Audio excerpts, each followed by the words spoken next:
শীতের সময় আসলে কোনো পিঠা তৈরি করি আর না করি, এই পিঠাটা আমি অবশ্যই তৈরি করব। মিষ্টি জিনিস খুব একটা খেতে আমার পছন্দ না, কিন্তু এই পিঠার বেলায় কোনো না নেই, আমার ভীষণ পছন্দের একটা পিঠা। আর এটা সবার পছন্দেরই হতে হবে, কারণ এতটা বেশি মজার। কতটা পারফেক্ট হয়েছে দেখে অবশ্যই বুঝতে পারছেন। নরম তুলতুলে এই পিঠাটা খেতে কিন্তু ভীষণ মজা। আর এটা ডেজার্ট হিসেবেও কিন্তু বাসায় বা মেহমানদের আপ্যায়নে রাখতে পারেন।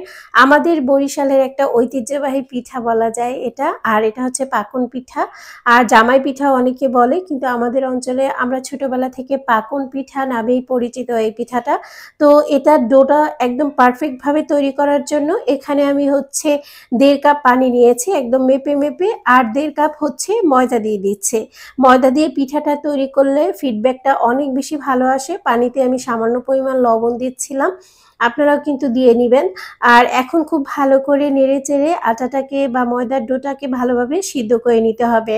চুলার আঁচটা লোতে রেখে ঢাকনা দিয়ে ঢেকে এটাকে আমি 5 মিনিটের মতো চুলায় রেখে দিব ভালোভাবে সিদ্ধ হওয়ার জন্য। আর সিদ্ধ হয়ে গেলে তারপর আমি এটাকে তুলে নিচ্ছি, আর এখন ময়ান দিয়ে নিচ্ছি। আর হাত দিয়ে খুব সুন্দরভাবে ময়ান দিতে হবে, একটু গরম গরম থাকা অবস্থায়। সামান্য পরিমাণ তেল দিয়ে আবারও ময়ান দিয়ে নিব। ময়ানটা যত ভালো হবে পিঠাটা তৈরি করাও তত ভালো হবে, পারফেক্ট হবে। এখন আমি এখানে 2টা ডিম নিয়েছি। 2টা ডিম একেবারে আমি দিব না, একটু একটু দিয়ে তারপর হচ্ছে ডোটাকে আমি তৈরি করে নিয়েছি। আর ডিমটাকে ফ্রিজ থেকে নামিয়ে রাখলে ভালো হবে। আর এখন ছোট্ট একটা লেচি কেটে এখন ডিজাইনটা চিরুনি দিয়ে করছি। যারা চিরুনি পছন্দ করেন না তারা অন্য ডিজাইন তৈরি করতে পারেন, কিন্তু এই চিরুনিটা কিন্তু একদমই নতুন একটা চিরুনি। এটা দিয়ে কোনো ধরনের মাথা আঁচড়ানো বা কোনো কাজে ব্যবহার করা হয়নি। অনেকেই হচ্ছে বিরূপ মন্তব্য করতে পারেন যে এটা কেন চিনি দিয়ে আমি করলাম, কিন্তু এটা তো একদম নতুন, সেজন্য কোনো সমস্যা নেই। সুন্দর একটা শামুক ডিজাইন করার জন্য আমি কিন্তু এভাবে করে নিয়েছি। আর সুন্দর একটা শামুকের ডিজাইন হয়েছে, দেখতে কিন্তু বেশ ভালোই লাগছিল।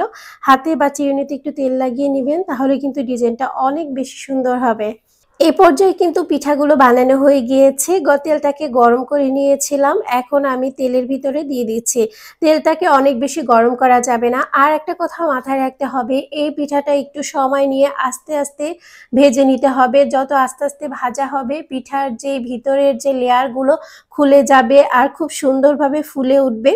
কোনো রকম বেকিং পাউডার কোনো কিছু ব্যবহার করতে হবে না। অন্যদিকে যে শামুকের মতো করেছিলাম সেটাকে উল্টো দিকে ঘুরিয়ে তারপর কাঁটা চামচ দিয়ে আমি এই ডিজাইনটা করে নিয়েছি। আর একটা শামুক ডিজাইন করে নিয়েছি। বিভিন্ন টাইপের আপনারা ডিজাইন তৈরি করতে পারেন, আমি আজকে এই টাইপের ডিজাইন করে নিচ্ছি। আর পিঠাগুলো ফুলে কতটা ডাবল হয়ে গেছে দেখে অবশ্য বুঝতে পারছেন। আর এরকম করে আস্তে আস্তে ভেজে নিতে হবে সবগুলো। আর এই যে অন্যরকম ডিজাইনের পিঠা আমি তৈরি করে ফেলেছি, আর এটা দেখতেও কিন্তু বেশ ভালো লাগছে, তাই না? আর এগুলো ফুলে দেখবেন কতটা সুন্দর হয়। আর হচ্ছে অনেকেই একটা প্রশ্ন করে থাকেন যে এই পিঠাটা যখন তৈরি করি শক্ত থাকে, একদমই ফুলতে চায় না। তাদের জন্য আমি বলবো অবশ্যই কিন্তু আপনারা ডোটা পারফেক্ট করার চেষ্টা করবেন। আর ময়ানটা খুব ভালোভাবে দিবেন, তাহলে কিন্তু হয়ে যাবে। পিঠাগুলো একদমই হয়ে গেছে, আর এতটা মুচমুচে হয়েছে।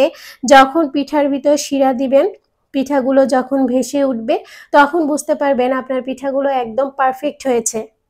এক এক করে সবগুলো পিঠা আমি উঠিয়ে নিচ্ছি। আর পিঠাটাকে একটু ঠান্ডা করে নিতে হবে। তারপর কিন্তু এটার ভিতর শিরা দিতে হবে, গরম শিরা। কখনোই গরম পিঠার ভিতরে গরম শিরা দিতে যাবেন না, তাহলে কিন্তু পিঠা শক্ত হয়ে যাবে। আমি যে অন্য ডিজাইনের পিঠা তৈরি করে নিয়েছি সেগুলো এক এক করে ভেজে নিব। আর একই প্রসেস ফলো করে ভেজে নিব। চুলার আঁচটা মিডিয়াম রেখে তারপর আস্তে আস্তে করে পিঠা ভেজে কালার নিয়ে আসতে হবে, তাহলে কিন্তু খুব ভালো হবে। চুলার আঁচটা অনেক বাড়িয়ে পিঠাগুলো ভেজে নেবেন, পিঠা হয়ে যাবে কিন্তু ভিতরে লেয়ার সৃষ্টি হবে না, তখন কিন্তু শিরার ভিতর দিলে পিঠাটা ফুলবে না। অনেকে কমপ্লেন করেন যে আসলে রেসিপি দেখে পিঠা তৈরি করি, তারপর পিঠা একদমই পারফেক্ট হয় না। পারফেক্ট করার জন্য প্রতিটি টিপস অ্যান্ড ট্রিক্স সঠিকভাবে যদি ফলো করেন, 100% নো ফেল রেসিপিতে এই পিঠা আপনি তৈরি করতে পারবেন। এক একটা পিঠা ফুলে ডাবলের থেকেও ডাবল হয়ে গিয়েছে। আর দেখতে কিন্তু খুব বেশি ভালো লাগছে, তাই না? ছোট ছোট পিঠা তৈরি করেছিলাম, কত বড় হয়ে গিয়েছে। এখন আমি কালার আসা পর্যন্ত ওয়েট করে নিচ্ছি, আর কাঙ্ক্ষিত যে কালারটা আমি চাচ্ছিলাম সেটা কিন্তু চলে এসেছে। এখন আমি আস্তে আস্তে করে পিঠাগুলো তুলে নিব। আর এক একটা পিঠা দেখতে এতটা বেশি সুন্দর লাগছিল। আর এই অবস্থায় কিন্তু পিঠাগুলোতে কোনো মিষ্টি নেই, একটু নোনতা জাতীয় হয়ে থাকে, সেটাও খেতে ভীষণ ভালো লাগে। যারা মিষ্টি খেতে পছন্দ করেন না তারা কিন্তু এভাবে তৈরি করে খেতে পারেন। আর এটা অনেক বেশি ক্রিস্পি আর ক্রাঞ্চিও হয়ে থাকে কিন্তু। আগেই তো বলেছি পিঠাগুলোকে আমি একটু ঠান্ডা করে নিব, তারপর হচ্ছে এগুলোকে আমি হচ্ছে শিরার ভিতর দিব। আজকে আমি দুধের শিরা তৈরি করেছি, আপনারা চাইলে শুধু চিনির শিরাও ব্যবহার করতে পারেন। যারা দুধ খেতে পছন্দ করেন না বা স্মেল পছন্দ করেন না তারা কিন্তু এখানে চিনির শিরা তৈরি করে পাতলা একটা চিটচিটে শিরা তৈরি করে তারপর দিতে হবে। এখানে হচ্ছে গুড় দিয়ে আর চিনি দিয়ে আমি দুধটাকে একটু জাল করে নিয়েছি, এলাচ দিয়েছি সুন্দর ফ্লেভারের জন্য। তারপর এখানে গরম গরম দিয়ে দিচ্ছি। পিঠা কিন্তু আমি হালকা ঠান্ডা করে নিয়েছি, একদম যে ঠান্ডা করতে হবে সেরকম না, পিঠার গায়ে হাত দিলে সহ্য হয় এরকম ভাবে ঠান্ডা করতে হবে।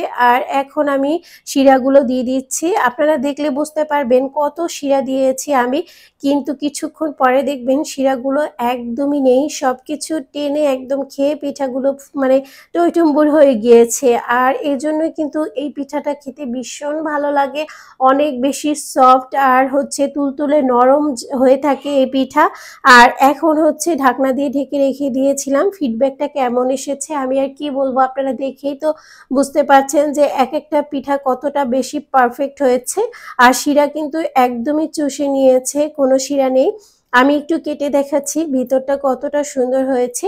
শীতের সিজন আসলে যারা এই পিঠা কখনো ট্রাই করেনি অবশ্যই ট্রাই করবেন, কারণ এত মজার পিঠা কিন্তু একদমই মিস করা যাবে না। তো আজকে কেমন লেগেছে রেসিপি অবশ্যই জানাবেন। আজকে বিদায় নিচ্ছি এখানেই, আল্লাহ হাফেজ।